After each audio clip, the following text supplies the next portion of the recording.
This is a direct comment on the Douglas Murray in conversation with Jordan Peterson on the Unherd YouTube channel published on the 4th of September 2018. I'm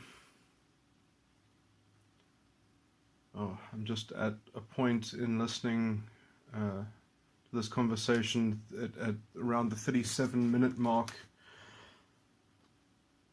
and I would just like to suggest some refinement of some of the subject matter being delved into, and the main thing that I would like to sort of bring to the fore is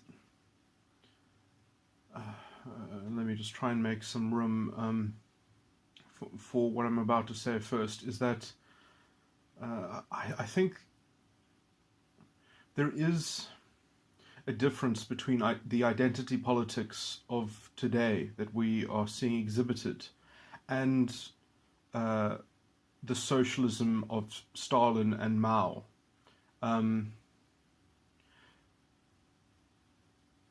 some ideological themes, it is the same pathology and such, but the identity politics which we face from the so-called left is much closer to Nazi philosophy, is much closer to fascism than it is to that kind of state socialism. In the ideological nuances, which I'm going to touch on these issues now directly.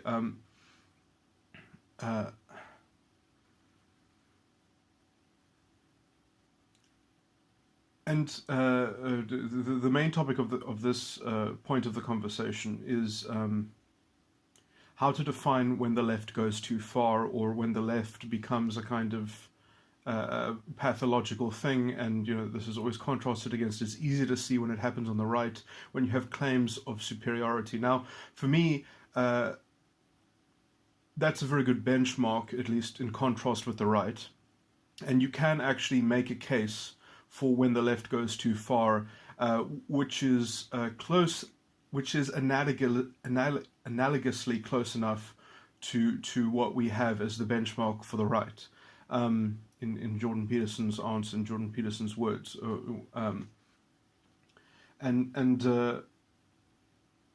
Okay, so my answer to this question for how the left crosses the line is when it claims equality. In obviously this has already been when people make the distinction between equality of outcome and equality of opportunity and those sorts of things. But yeah, so it's sort of when the left is claiming or fighting for equality, is claiming to advance equality. Obviously, my answer has to go has to be broader than that. But okay, that would be the first heading, is when the left is fighting for equality, or making some kind of substantive claim toward equality. So, I mean, it really has to do with that their narrative is equality between groups. So when they're claiming equality, not for the individual, but they're claiming equality for the individual on behalf of some group, and that the equality actually belongs to the group first, that is the kind of equality which is effectively the same as a supremacist argument. Now, obviously, superficially, that seems non sequitur, but this is the underlying theme, which is the most important aspect of what I'm going to claim, is that it's the concept of unsubstantiated integrity. When you're claiming equality through the vehicle of an ideologically described unsubstantiated integrity, that you don't have to substantiate the integrity of why these things are the same, but we're going to say that no, these groups are the same, and therefore and then you can kind of force the equality of outcome. And this is the shortcut to dealing with dispossession. And and I'm going to later make a claim of let's say the intrinsic corruption in most state socialist systems. Sorry, I should say state capitalist systems, or state, the kind of not socialist democracy, but proper socialism. The corruption implicit in that, where you get this kind of political plutocracy and a kind of political exploiter class that essentially gets to use rhetoric to be in sympathy with its majority support base or something like that. Okay, so, let me get there a bit slower. So I mean, the best way that I have to illustrate this point that I'm still going to return to is to show a formula of socialism that would be acceptable or that would be viable, that would sort of ideologically cut out that form of exploitation. I'm not proposing this as what society should do. I'm just using it as a model for the kind of the ideological issues at stake.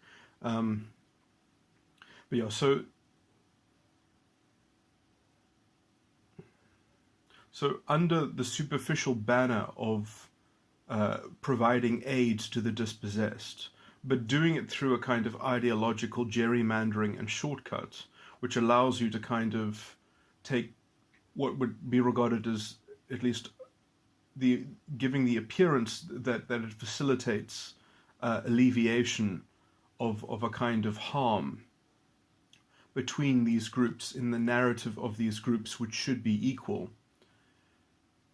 The perverseness comes in this kind of unsubstantiated integrity, that because the mere membership of belonging to a victimized group, one has some kind of integrity that is already provided from the ideology, and therefore it is really conferring an ideological privilege, which it justifies as being diametrically opposed to the unjust privilege in the system, or the white privilege, or whatever.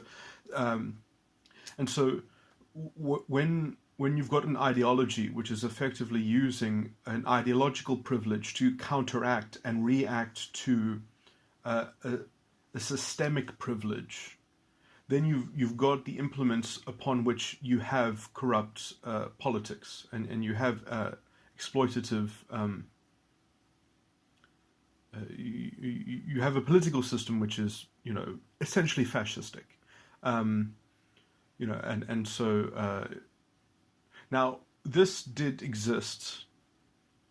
The ideological version of this did exist in all totalitarian systems, in both the left and the right, the so-called left, and the far right totalitarian systems. Both work in this way. Obviously, the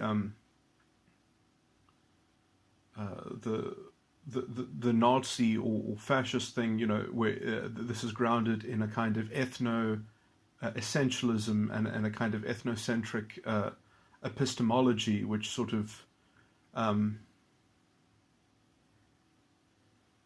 you have to kind of cultivate some level of purity that sort of gives you the collective aim and the collective trajectory that you're just kind of reverting to, and that is kind of collectively, the momentum is collectively shared in by just membership, whereas the so-called left totalitarian system, this becomes a kind of a state religion in some sense. It's weird because in some way the one is more religious than the other, because the one is sort of like an ongoing article of faith.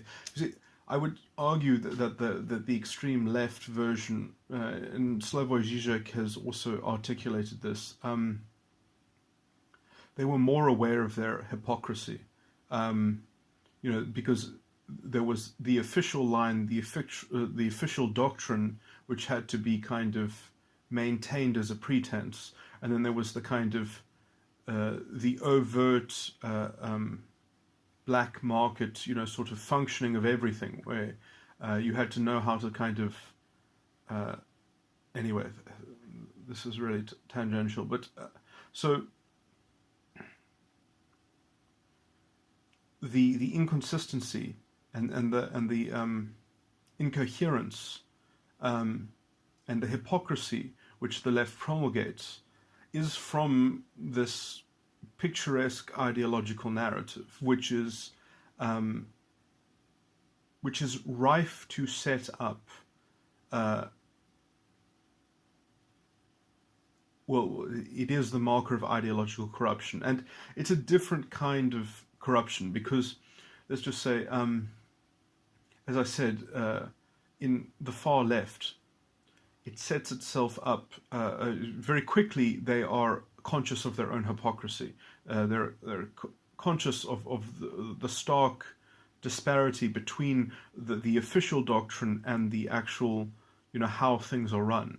And this comes up all the time when they talk about the true believers who, when they were locked up in the gulags, always thought that people would realize what an injustice and a mistake had, they never sort of relinquished their, that it was a kind of, it was all just a bureaucratic thing where they were just essentially shunted out of the way of the kind of the grimy, overtly ideologically corrupt machinations of how the system sort of got by and perpetuated from day to day. But in terms of the ideological architecture, so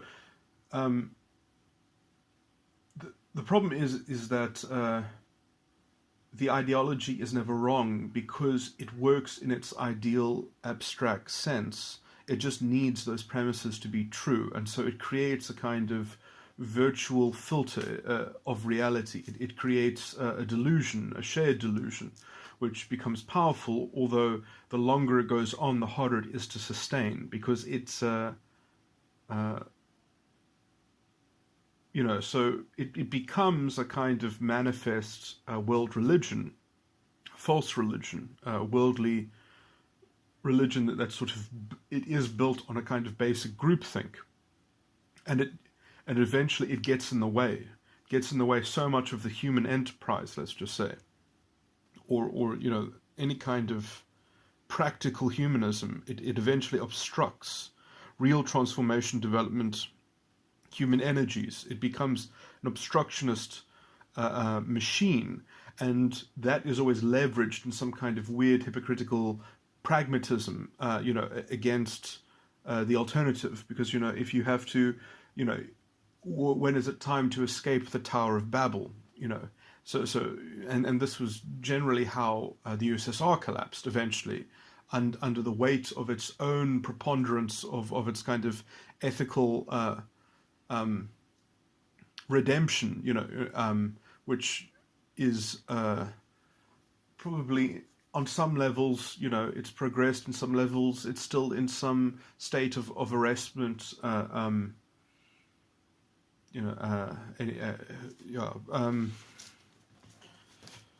The practical necessity of a kind of perpetuating political power and let's say the ugly power systems the plutocracy and the oligarchy that was the concealed political exploitation, which always takes root in these systems, and which you can always see when this ideology is operative. So when you look at, for example, how identity politics is alive in South African politics, it's incredibly horrendous, also because of how good the Constitution was at sort of defining things so clearly, and how and how directly the Constitution is being betrayed and overlooked and reread, and sort of having identity politics projected into it and onto it to get away with the kind of ideological corruption and exploitation.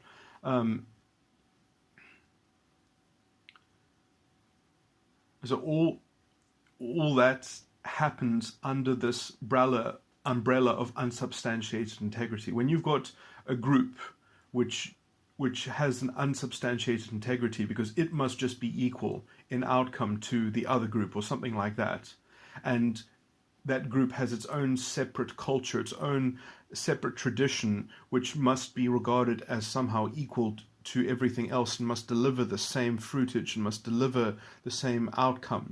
It's somewhat amoral. It doesn't have any.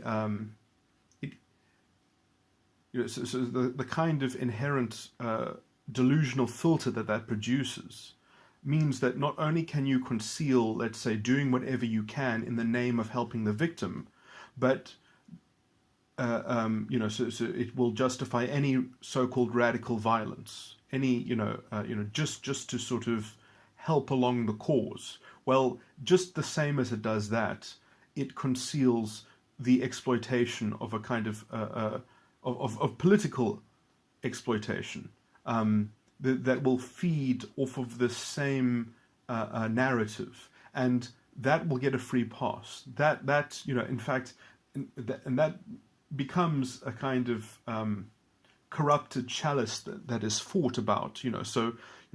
When you have such an easy lever to kind of steal money under this ban, through this device of ideological corruption, it's a free for all. I mean, who's going to take over that role? And so it's like a den of it's like a pit of snakes, fighting for the right to ride that gravy train. So and it's easy. So you can say, well, things have been going bad, so we should be critical. We need a new representative. We need a new political exploiter class. Perhaps one with an even more radical vision of turning the country into subsistence farmers, so that they can go full banana republic and live off the money from the stealing the mining resource extraction, and just trying to become a political elite of, a kind of a weird political urban elite from stealing industry that already exists, while the whole country essentially languishes, and while you just sort of say, well, if you're poor, you should go go get yourself into subsistence farming. And then you've got a kind of weird sort of, and then the thing that is being promoted in all of this is that, this is how you maximize the justice for our group. This is how we enjoy the maximum unsubstantiated integrity which we ideologically deserve. So it's under that ideological formula, you get this kind of corruption. This complex of corruption between, where the plutocracy at the top of the political exploitation is in sympathy with this kind of cultural rhetoric, and it comes at the cost of a scapegoat. You need someone to blame. You need someone to say, well, the person who's trying to stop us from enjoying this, they're evil, they're bad, and you have to kind of be in a perpetual war with them.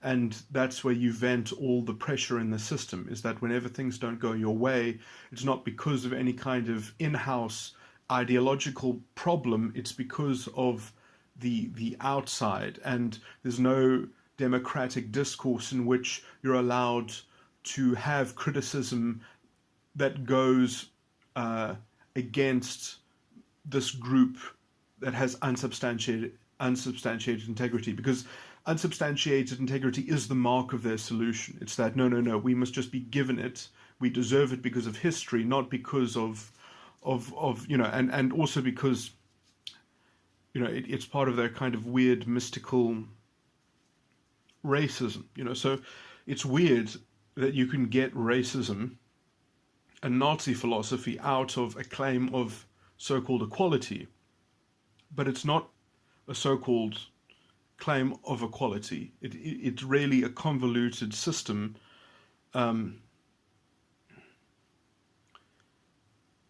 which I would say even quite obviously conceals a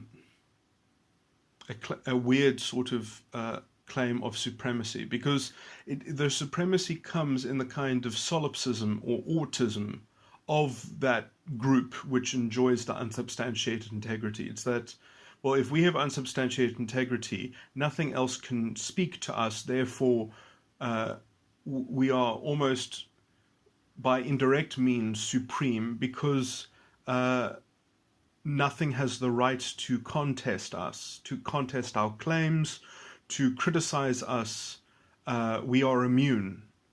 And so, although it's labeled a claim for equality, it really is just rhetoric. And I mean, it really is actually, this is not distinguishable from the progressivism that the Nazis fermented in the Weimar Republic. This is the same kind of so-called left mentality which fueled the Nuremberg rallies, where you had the communists walking hand in hand with the fascists as they were destabilizing. They were called dissatisfaction marches, and they were used to completely gut the ethical underpinning of liberal democracy. And you can see this is the ideological content of identity politics on the left. It is the useful idiot ideology which Hitler promoted, and even with the vision that, well, yes, either these useful idiots will eventually become fascist, because essentially through their behavior, through their actual beliefs, they believe the same things. They just have one extra belief, which, you know, Hitler says, well, either they'll grow up out of that extra belief, which is basically just the lip service to the equality, because it really is lip service. It is a very thin, veiled claim for unsubstantiated integrity, which is supremacy in another translation. You can easily translate that into a supremacist claim. So either they stay useful idiots because they're just proponents of unsubstantiated integrity. Everyone sees the behavior of what this amounts to as it's essentially supremacist, because it's supremacist on the level of epistemology. It says you can't take our relative truth from us, and it's in a bubble all on its own without contest. We're not in a shared intellectual space with anyone else. We're on our own. We are on the mountain. We might as well be on Mount Sinai. God only talks to us. It only talks to, or if God wants to talk to our people, to our race, it has to come through our, we have to have an intercessor that is a representative in our group, between us and the divine. You know, it becomes a racist, you know, and this is, you can see this in the rhetoric of Julius Malema.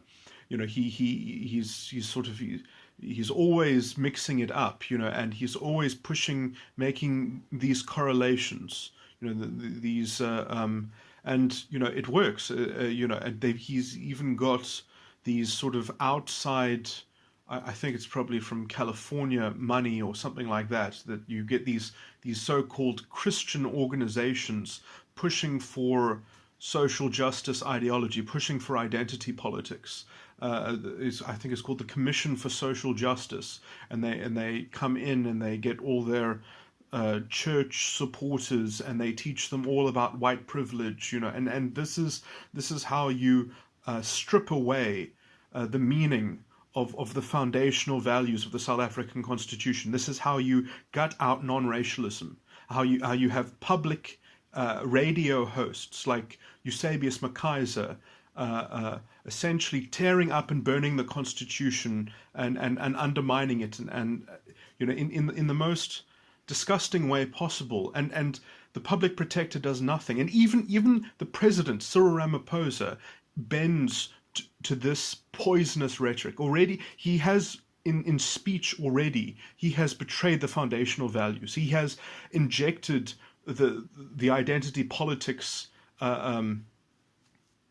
schema and put it, when he talks about our people, he's even using this racialist populism. He's using this language. He is towing the line. Policy is almost being generated from at very least on the level of appearance and the superficial lip service is being issued from this radical fascist Julius Malema. Is essentially guiding the direction of policy in the South African Parliament, and no one is talking about it directly. No one is talking to this directly. No one is dismantling this very virulent fascist identity politics, which, just as the same progressivism infected Europe and was, people forget that Hitler was the most popular European leader before the war. The appeasement of Hitler was a real thing, and just in the same wise, we are having the appeasement of Julius Malema by this intellectual toxin and atmosphere from all over the world. Yes, it is a convoluted racist system. It is a convoluted ideology in that they claim equality, but yet it is essentially a free pass for political exploitation, because you can just rely on racialist populism and you can vent any political pressure whatsoever, and you can completely bypass the need for self-critique, self-criticism. You can just pass that buck onto some kind of historical narrative, of and this crazy vision that, oh no, what is missing in this country is major land reform because people want to become subsistence farmers. I mean, it's absolutely crazy. And I mean, that's not really what's going to happen. What they really want is they just want the rich farmland. So essentially, politically connected elites can go find another avenue of looting the resources in this country instead of actually finding policy that actually promotes growth, which would not be hard to do, but it doesn't fit the formula that the government is good and that the private sector is bad and that the rich is bad. And as soon as you pathologize success, then the government essentially has zero accountability in any way possible, and they can continue with plundering the state. The kind of the wholesale theft of the state purse, all the while taking no responsibility because a history is the reason why things are this bad, and so government is never held accountable. And I mean, really, the real solution is to create policy that makes people that are, let's say, unemployed useful to business, instead of saying, no, we need to make business more complicit with the needs of the people, and therefore you have meager growth, and you have to kind of punish your private sector instead of promoting it and helping it grow. And so you've got this sort of backwards engineered thing of, no, people deserve higher wages. When you've got such high unemployment, you're going to increase, the wage cost on business so that we can never have growth, essentially. And the crazy idea that, oh no, we'll just get more money if we just expropriate and take things, as if we didn't already have such a high tax rate on profit. I mean, you couldn't get more money if you took the mines over.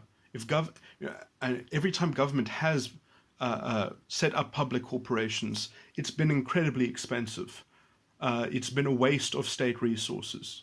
As much as land expropriation, as it was done in the legal way, was a waste of resources. That money could have gone to much better uses in terms of education and direct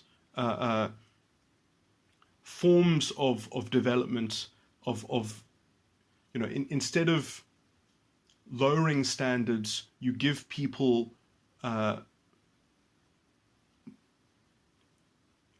more direct assistance in meeting the standard. You have selective, you generate better processes of selecting success, essentially, selecting for success and facilitating success.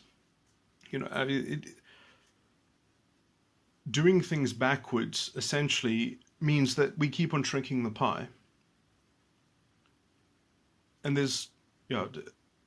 it doesn't fit the ideological formula if you actually do it in a constructive way, unless you do it deconstructively in a way that is a zero sum in terms of economic cannibalism. Unless you're taking that from somebody else, it's not seen as ideologically successful unless you get that revenge and that race baiting formula vindicated. And so the more that government policy is engineered towards this, the more it can't actually synergize things and set up real networking. Instead, it is always destroying networking by creating this kind of horrible politicization of labor, because affirmative action is so is a kind of pandemic that means that anyone who is a real professional who is black, let's say, has to leave the country, because otherwise it's just the environment is too toxic. Like you'll never have any integrity, because the only integrity you're allowed to have in this system is the same currency of this ideological identity consciousness. Is the only way that you can survive having a position which you can never know if you deserved it or not, and then there's no authentic ladder, there's no authentic organic way of how you produce credentials which are real. And so there's so much headhunting in the system because of the affirmative action. People can't retain their staff. Small businesses effectively get their staff stolen all the time because they can't afford to retain them, because there's such a high token value from this politically generated subversion of capitalism. And so it just never gets off the ground. You never have that third leg of the economy. You never have small business. And you end up with this horrible perverse incentive where you've effectively got, for example, these radio hosts. I mean, Eusebius McKaiser, it's hard to say that he would have a job if there wasn't a political space for fomenting a race war in this country.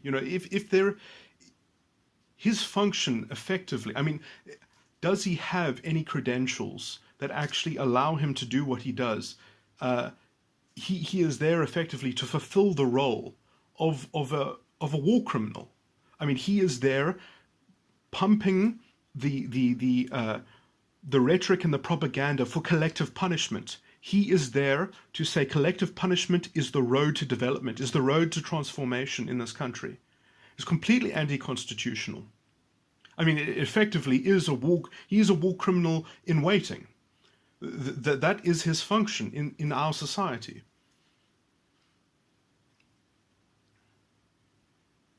All because he can't turn around and say, what is the economy, what is the real cause of the stagnation of this economy? How is this ideological corruption leading to more of a pathetic performance, in that we can't even have the clarity with which to see where people are, where they're at, and to actually deal with the real thing? No, we have to deal in this ideologically murky soup, which will never end, because if it did end, he probably wouldn't have a job.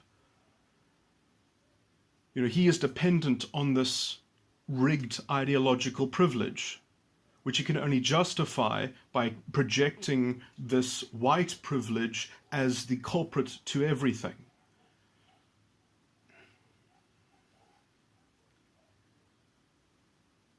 And so this is the same perverse incentive that gets you corrupt politicians, because essentially with this form of politics you can't clean up corruption, because you cannot distinguish between policy that promotes this ideological privilege, because the ideological solution is exploitation. It is reactionary exploitation, it is counter exploitation. That is the formula of deconstruction.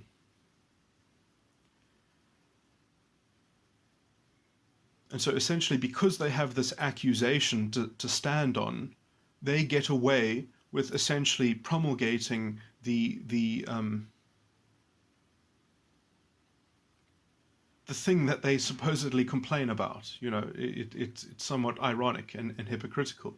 But the only problem is that there isn't enough pie to zero-sum shift around. There isn't enough to steal to make it right.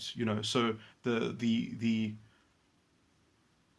because it has no positive engine of construction within its ambit, because if it did that, it would actually see that the way to go about things is not to take revenge for history, but to utilize the resources that are available to their maximum, which would mean actually promoting, let's say, the rich and the successful. Because if you're going to villainize success, how are you ever going to tap into a model in which that can spread when you're essentially fighting if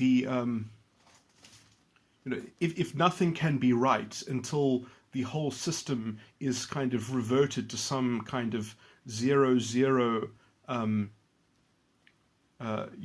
point at which life begins, at some promise of some false prophet of we need this reckoning before and so it's all just sort of engineering this kind of morality reset, which we all totalitarian live under, and we all share a part in this collectivist blame or whatever that is directed by these arbiters of identity, of how accountability for the system, for the collective, needs to be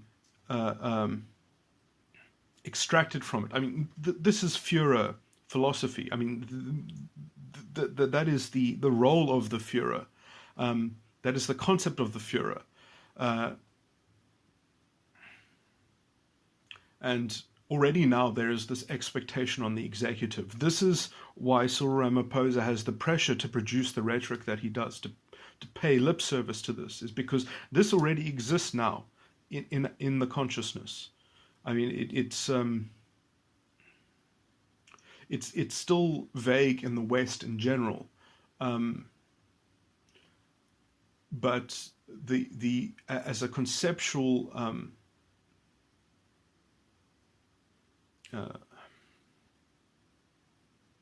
it operates. It's alive in the political consciousness.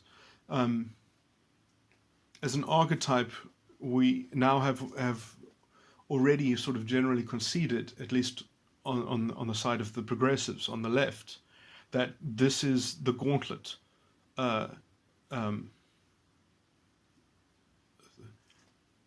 the political system is that gauntlet, to bear out that that political product which the system deserves. So yeah, to call them the ideology of the useful idiots, or I generally just call them proto-fascists. So we already have this proto-fascist expectation. And it is hard to deconstruct because you have to sort of layer it back, and there's so much insulation built into this very disgusting racialist political nonsense that you're not going to be able to, if someone is already indoctrinated with this stuff, they're not going to listen to you. They're going to derail you, and they're going to sort of already work out the excuse as to why they don't have to continue listening because you don't already agree with them, because they've already got a label for you, and that is you're white privileged, so there's no point in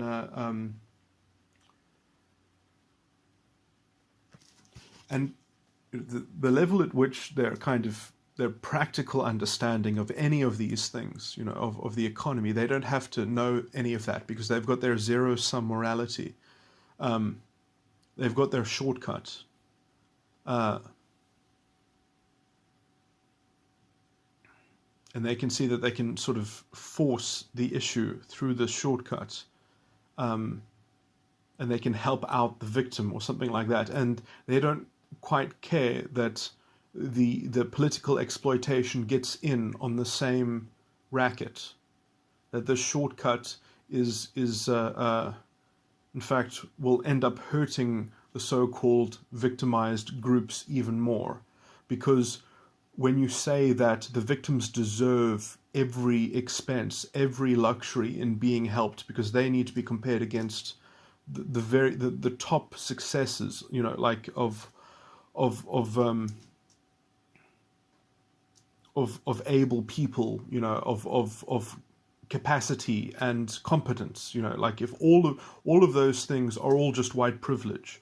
So when everyone attains to that because they deserve to attain to that, because the only reason why they don't is because of this kind of systematic exploitation, you can say, no, well, we need to save the poor by building the most expensive helicopters and drop lifting them out of their situation. We need to save them. So let's not worry about building ladders. We can't build ladders because ladders are a bit messy and they're a bit slow. And, no. These people need to be taken from their position, and they need to be helicoptered right into the mansion or whatever. And this is what the ideology does, is that it builds these helicopters. And there isn't enough material to build enough of these helicopters out of the old world. You can, you can take all the money you want from the so-called white privilege bank accounts. You're not going to build enough helicopters. And so you end up with a small fleet of helicopters, and the only people that will fit are the politically connected, or the politically exploited, the political exploiters. And no, and already now, if you talk about wanting to build a ladder, you've been conditioned by white privilege, or something like that. So if you want a real authentic ladder, and then obviously things start off as a ladder, maybe you can end up getting a science of ladders where you can sort of really start dealing with that. But if you start dealing in ladders and you're a bit intelligent and you're actually focused on actually measurable improvement in terms of the effectiveness of the money that you're putting in and building towards the long-term development and transformation, that becomes an exponentially rewarding, if you just do the hard investments that aren't these glamorous shortcuts, it would not be beyond, when I say generation, I mean the lifetime of a human being. In one lifetime of a human being, the lifetime being as it is, extended in this age of Western medicine, we could end poverty in this country if we just had a real plan and we stuck to it, instead of these fake plans of going to war with the world so that we can preserve our self-righteousness, and the political exploiters among us can sort of feel heroic in their ability to radically upset people and take emotional revenge for a system which needs a systemic guilt mythology that can never be forgotten, just to perpetuate their power and to keep the groupthink and the mass delusion, so that you have this stable enough plutocracy that it's allowed to be radically violent and vengeful against the enemy of the group, so that they can be the marshalling generals of their racialist faction, it's and all the politics around this, and sort of kowtowing to the most vile and inane rhetoric that is built into this, which is effectively, don't take responsibility. It doesn't even matter, because the system needs a paternalist ideological privilege to fix things on your behalf, that you need to belong to, and you need to be on the right side, and therefore you need to be divided against people, and the kind of this destructive and toxic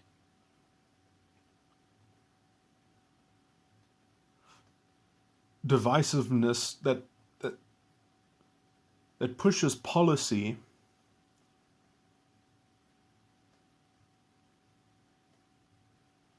towards a retributivistic, so, I mean, without retributivism, I mean, essentially, that is the only mechanism that they have, is that retributivism in some rhetoric and some language of some claim for equality. Yeah, I guess perhaps that's also another element in the recipe, is that retributivism, along with this unsubstantiated integrity. As soon as you've got those two elements together, I would say that's a pretty, I would say, solid codification. And obviously, it's hard to sort of diagnose this all the time, but I would say it's not that hard in thinking clearly about the rhetoric of the left in terms of how they talk about equality, that there is an unsubstantiated integrity there. Is that they're essentially talking about groups that are separate, but that they claim are equal, but that they are essentially different. So things are different, but they're equal. There's an unsubstantiated integrity in that incoherence. And that is the door with which they get to essentially go delusional and create some kind of fictional story in which all you have to do is kill the bad guys and take their stuff, and somehow you've got a solution to everything under the sun. And if things don't go your way, it's because you were undermined by the bad guys. So it's always the bad guys. It can never be self-reflect. You can never be humble about your claims. Your detractors, your white detractors, are all racist. That's the solution, is that everyone who opposes you is you just call them a racist. You don't have to actually engage. You just sort of shout some rhetoric and you call them a racist. And I've always wanted to ask somebody, is there any white person that you disagree with that you don't consider a racist? Is every white person that you disagree with, are they all racist?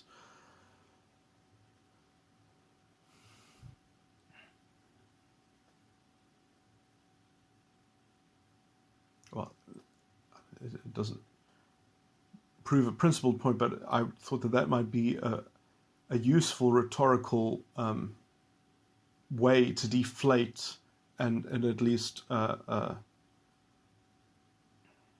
showcase the intrinsic groupthink and the kind of automatic prejudice with which their whole supposed intellectual framework requires, and that it's premised in that we don't have to deal with what you're saying, because our argument is that you're just a racist, and all we have to do is make that claim, and we don't even have to defend against what you've said.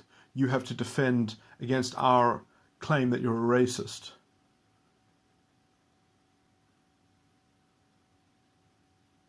I have always thought that there was a line of honesty which would be very effective in rhetorically taking down these sorts of ideological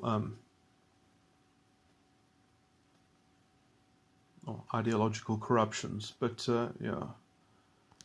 Anyway, perhaps I went off the topic quite. Oh, I was going to talk about a formula for socialism that illustrates. I'll make that in another recording. Because that setup, I think, is also very good for going into the ideological, illustrating the ways in which political exploitation comes into these ideological models.